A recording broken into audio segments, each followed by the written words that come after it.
Okay guys, the first wintertime edible I'm going to be talking about is the pine. Whatever kind of pine you guys got. Ponderosa pine, white pine, pitch pine, they've all got the same edible characteristics. You can make a tea out of these needles here. You can eat these little nuts right here. I'll get you guys a closer look at these here in a minute. You can also eat the inner bark of that tree. You just got to peel it off, be real careful about getting into that inner layer. You don't want to go too far, but you want to get that outside bark off. This is some of the needles here. You can actually make a tea out of them. You can eat these little nuts right here. Those guys right there. You can also eat the inner bark of the pine trees too. It's got a lot of vitamin C in them.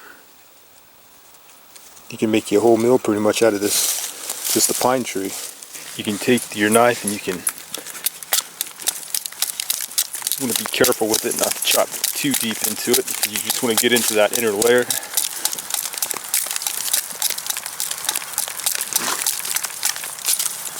Just keep chopping it until you get to that white inner layer.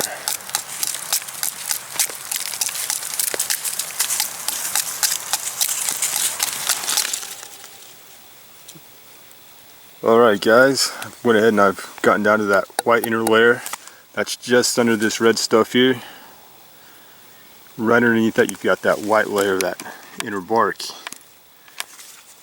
You can just kind of cut slivers out of it if you want to. Kind of like this.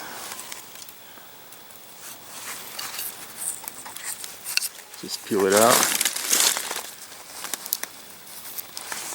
See how it comes off?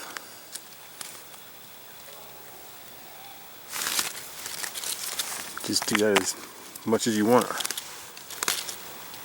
Alright guys, I've gone ahead and I've just kind of pulled out a square out of this inner pine bark. And you can actually cut this into noodles, kind of make a noodle soup out of it. It tastes kind of piney, but it's nowhere near as bad as you'd think it would be. The Native Americans used to use this for vitamin C. You can use it to help with scurvy, because you can eat all the meat you want to, but if you're not getting any of that vitamin C, then you got problems. That's what causes scurvy. This is a good cure for that. It's got lots of vitamin C in it. Alright guys, here's another good edible for the winter time. This is some smooth sumac. Just eat these berries right off the shrub here. It's great for mixing with other things too, like that acorn bread we did a while back. Or you can just straight up eat them off the shrub here. However you want to do it, really. If it's rained within the last couple of days, you want to remember that the rain will wash away that lemon-like taste. So just give it a couple of days and it'll come back. If you have to have it now, though, you can still eat it. Okay guys, here's an Osage orange.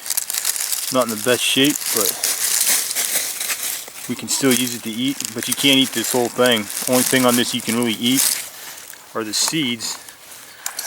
To get to those, you just kind of have to cut it in half. Alright, here's some of those seeds. They're good to eat too. Remember, that's the only part of this fruit that you want to eat, is the seeds. Alright guys, here's a couple more wild edibles for you. This is just some acorns. You want them to kind of look like these guys right here, kind of a cream color. You want them to look like these guys before you take them out of their shell. You don't want any holes in them. You don't want them to look moldy or anything like that at all. You want them to look just like that. This is a white oak right here. This here is a red oak. And most of the leaves of oaks in general pretty much look the same. They kind of have the same kind of look to them. White oaks have those rounded lobes like those guys there, where red oaks will have pointed lobes like you see right here. Pretty easy to tell them apart. But you remember, you can just eat these after you take the shell off, but you got to leach the tannins out. They're like sumac, you can eat some of them, but you don't want to eat too many of them with the tannins. So it's best to take the tannins out. Alright guys, another thing you can do in the winter time if you're looking for food is you can find you some cattail. And you want to remember, you want the cattail that's got the fluff on it. This is cattail right here. It's got this little hot dog shaped cattail fluff on it. You want to take that and you want to follow it down so until you get to the root. You can pull that root up. I'll show you that here in a second. But you want to make sure this is the right kind of plant, because if it doesn't have cattail fluff on the top like this guy, it could be poisonous. You're going to follow your cattail down. Try not to get wet in the process. And I've already pulled this one up. You got to get in that dirt. You pull it up. And what you're looking for is this right here. See how fibrous that is? If you squeeze it, you can see those starches coming out. You can see that. Squeeze it and see the starches all over my fingers here. You can actually make this into a bread too, or you can eat it raw. It's best to kind of fry it up over a campfire. See how white that is? This is a good example. Not all of us looking like this right now. You can eat this raw, kind of put it in your mouth and chew it up. Spit all the stringy stuff out. You can get all those starches out.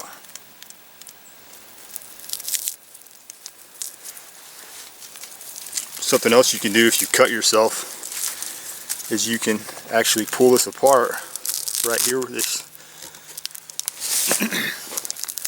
kind of a sheath. It's got this sticky stuff in it. Tried to show that to you.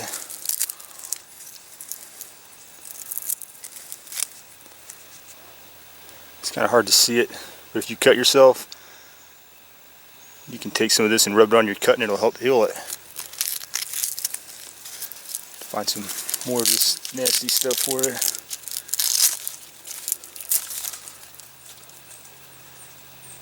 Yeah, it's kind of hard to get it on my fingers to show you guys, but here you go.